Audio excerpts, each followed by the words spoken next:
Welcome to another episode of InRange TV. Today we have another historical vignette. This is a quite interesting one indeed. I have profiled topics like this from history for now over 8 years on the channel, and I always try to focus on ones that have been intentionally omitted from the common understanding and narrative. I refer to that as intentionally induced amnesia. And the reason for that is generally pretty obvious. These stories, whether the ones that I talk about from 1811 slave revolt to the Civil War, 1860 race riots in which refugee slaves defended themselves with weapons provided to them by abolitionists, to 2005 post-New Orleans Katrina, and others, all lend themselves to a understanding of American history and culture, both in firearms and otherwise, that the people in power really didn't want to be in the public narrative because it didn't help them in their particular goals and beliefs. Now, many of these topics I talk about, although as recent as 2005, were in the past. But in this instance, this story today is an instance in which we can see this happening in actual real time. Executive Order 14151 was signed by President Trump on January 20th, 2025, the DEI order. And while I was doing research for this particular video, I came to find that there was an archaeologist at the Bureau of Land Management, hereto I'm going to refer to in the video as BLM, who was doing research on the old cemetery of Fort Lincoln in regards to this topic we're talking about today. And there was an article on the BLM website narrating and talking about his research and adding more information to the story of Mrs. Nash, who we're profiling here in this video. However, that executive order signed on January 20th, just a few weeks later, this story was deleted from the Bureau of Land Management's website. We know many other stories like this are happening currently right now, but here is an instance in which we can see intentionally induced amnesia happening literally in real time because the bigoted goals of our current government-elect do not want stories like this to be in the public narrative. And this story today, amongst others, hopefully I'll profile more of them, do not lend themselves to their current goals and intentions. Luckily, the Wayback Machine had archived the article from the archaeologist working for the BLM before it was deleted, and I have archived that as a PDF, uploaded it to the InRange Google Drive, and there's a link in the description below. The internet's forever, y'all. So good luck with that. At any rate, let's get on with the actual story itself. Most people are familiar with General Armstrong Custer. He was a fairly famous officer in the U.S. Civil War and a very famous general during the quote-unquote Indian Wars, mostly because the U.S. 7th Cavalry met its catastrophic end, for the most part, at the Battle of Little Bighorn, including General Custer himself. Most of the U.S. 7th Cavalry was destroyed in that battle, referred to as the Battle of Greasy Grass by the indigenous forces. However, before that happened, the U.S. 7th Cavalry was stationed in Kentucky, later to be stationed at Fort Lincoln in the Dakota Territory. And this is where we find Mrs. Nash joining them in Kentucky. Mrs. Nash, according to all the records we can acquire, was helping run cattle on the Santa Fe Trail. But her employer at the time said that based on the way you're presenting gender-wise, you would be better off seeking something more suitable towards your gender. And Mrs. Nash landed up acquiring employment by the U.S. 7th Cavalry as a laundress and midwife. This is not uncommon. The U.S. 7th Cavalry, amongst other Western Indian War Cavalry and other divisions, had a lot of civilians traveling with them, merchants, tradesmen, and laundresses, midwives, and some of the families of the soldiers themselves. Remember, this is the frontier. Travel is difficult, so you bring your family with you. But having merchants and other people traveling with you, blacksmiths, butchers, etc., made these divisions self-sufficient. So Mrs. Nash, who, by the way, is her second married name, we're not sure about her actual name pre-marriage. It might be in that article that I have linked in the PDF, figured out by the archaeologist from the BLM, but we're not certain, but we're going to refer to her as Mrs. Nash, was absolutely beloved by the U.S. 7th Cavalry. She was literally friends with everyone. We have a quote here from Catherine Gibson, a wife of a Fort Lincoln soldier, documented Nash's vital work delivering babies. Mrs. Nash was a very capable midwife. She handled those babies not only with efficiency, but with marked tenderness as well. It's reported that Mrs. Nash was such a successful and effective midwife that she was present for pretty much every birth at the fort amongst the U.S. 7th Cavalry, and everyone appreciated and adored her work. She was well liked.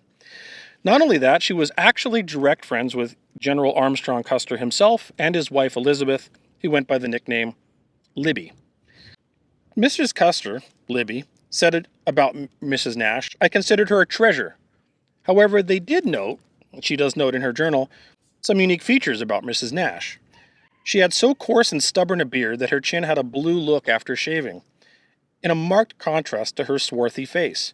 She was tall, angular, awkward, and seemingly coarse, but I knew her to be tender-hearted. She always came at night, and when I went out to pay her, she was very shy and kept a veil pinned about her lower face. Now, one of the things Mrs. Nash said about her history before joining the 7th Cavalry is she told people that she was from Mexico, and she was financially well off before ever joining as a laundress and midwife for the U.S. 7th Cavalry. And in fact, she was so well liked that she was married not once, not twice, but 3 times amongst soldiers amongst the U.S. 7th Cavalry. Her first marriage was to a man named Clifton, who later deserted her and the base with a substantial amount of her financial resources. She was married a second time to Mr. Nash, another soldier at the U.S. 7th Cavalry, and he did the same thing, abandoned her and his post with a substantial amount of her money. But she ultimately got married a third time to John Noonan. John Noonan joined the U.S. 7th Cavalry in 1876 as a private and was a sergeant by 1878, so he was well appreciated as a very effective soldier and was actually a direct helper and assistant to General Armstrong Custer himself. In fact, here's a picture of John Noonan standing behind General Armstrong Custer on one of their bear hunts. Noonan was a essential helper to Custer himself. Now, amongst this, as a laundress, besides being a midwife, Mrs. Nash was well respected, and every time you see General Custer looking very dashing in his clothing, which he was well known to do, he took a lot of effort in his personal appearance and how he presented to the public. His clothes were well laundered, well pressed, and maintained, most likely directly by Mrs. Nash. Now, we refer to her because of her second marriage as Mrs. Nash. I don't know why we don't call her Mrs. Noonan, but we do call her Mrs. Nash. That's just how history works sometimes. However, there were other, of course, patrols, for lack of a better term, that were done by the U.S. 7th Cavalry into Indian Territory. And John Noonan was on one of these patrols when Mrs. Nash became very ill. And before he came back and before he found out, she died from what appeared to be appendicitis on October 30th, 1878. And when the fort physicians were doing their research work onto why she passed away, I guess now we would call it an autopsy, they were astonished to find that she had what they called male genitalia. And this, of course, was shocking. She was married to not one, not two, but 3 U.S. 7th Cavalry soldiers. And by all accounts, her third marriage to John Noonan was a very loving and caring one. And they were considered one of the prize couples of Fort Lincoln. Well, this surprise discovery by the physicians post-death became public knowledge quickly. This went about as a rumor amongst the fort. It landed up in the Bismarck News, and it landed up amongst other newspapers about this wife of Mrs. Nash, direct friend of General Custer and Elizabeth Custer, was, quote, a man. Now, what we don't know about Mrs. Nash is what she really thought of herself. She clearly presented as a woman and wanted to be treated as a woman. She was probably by modern standards transgender. Well, we don't know that specifically. Could have been intersex. It could have been the doctors didn't understand intersexuality and couldn't identify the body based on what they knew at the time. That is certainly possible. But what we do know is she was a woman in the U.S. 7th Cavalry that was a loved laundress, midwife, and married to 3 separate soldiers, as well as a friend of the Custers themselves. When Sergeant Noonan came back to camp, he came to find out that his wife had passed. He immediately turned sullen. Of course, this person that he loved in his life had died, but he was acting strangely. On top of that, the local, of course, these other soldiers, now knowing about what the physician said, were doing exactly what you would expect. They were not being kind to him about his wife passing, but were being quite cruel and mean. They were ribbing him. This was a point of public spectacle. It was in the news. And John Noonan, Sergeant Noonan, insisted that Mrs. Nash, his wife, was a woman, and that in fact they were working to conceive their own child. So he could not comprehend what was going on with this narrative from the physicians. Again, we don't understand exactly what's going on here, transgender, intersex, but something was. However, this ultimately, 1 month later, literally 1 month to the day, the amount of persecution that was being put up against Sergeant Noonan post his wife's death turned out to be too much. Berkman was a carpenter and saw Noonan on his last day. Noonan walked into the room. His face was gaunt and sort of set. The carpenter looked up. "Hello, Noonan," he says. "Say, you and the Mrs. Noonan never had no children, did you?" And we all started laughing at him. But all of a sudden, Noonan stood looking at us like an animal that had been hurt. We did not have the sense to stop him. At this point in the video, I discussed the historically accurate version of how Sergeant Noonan unalived himself, as they say now on YouTube. But after publishing the video, haters immediately started flagging it, and YouTube set this video to 18 plus, which means almost no one will see it. So I am re-uploading it with this now edited out. Sadly, the soldiers and Berkman himself did feel pretty badly about ribbing him the way they did. And here's a quote from Berkman. "It takes all kinds of men to make up an army. Officers, of course, whose doings is writ up in books. But it takes a lot of common fellers, too, like me and Noonan. Men that don't know nothing except when they do what they're told, that's kill and get killed, and that the world never hears about. And yet to ourselves we seemed important. Noonan's troubles meant just as much to him as though he'd been a major. Hundreds of graves scattered over Dakota and Montana of men that's never been missed, never been writ up, but they was good soldiers just the same, and without 'em there wouldn't been no country." So, the gravity of how they treated this man post the death of someone he loved sunk in only after he committed as a result of their actions. Noonan himself was ultimately buried in the cemetery but reinterred along with Custer. However, Mrs. Nash was buried in the Fort Cemetery with little fanfare and really little notation.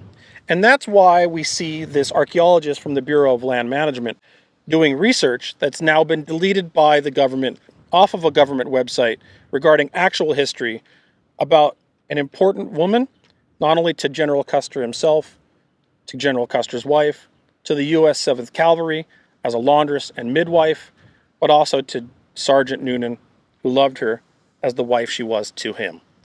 That is an outrage and a disgrace, and it's a very real example of one amongst many current situations we see right now of intentionally induced historical amnesia.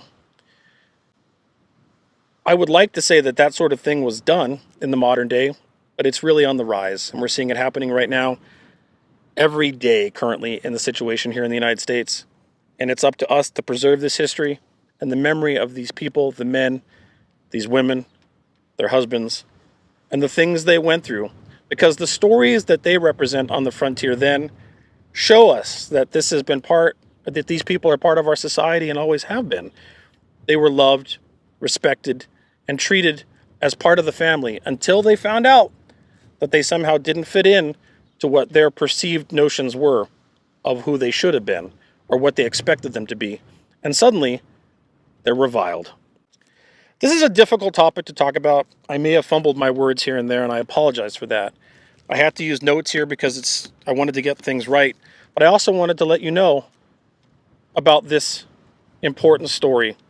May we not forget Sergeant Noonan and Mrs. Nash and their contributions to American culture and the lives that they lived together, that they loved each other and persevered in a time and space where they weren't accepted.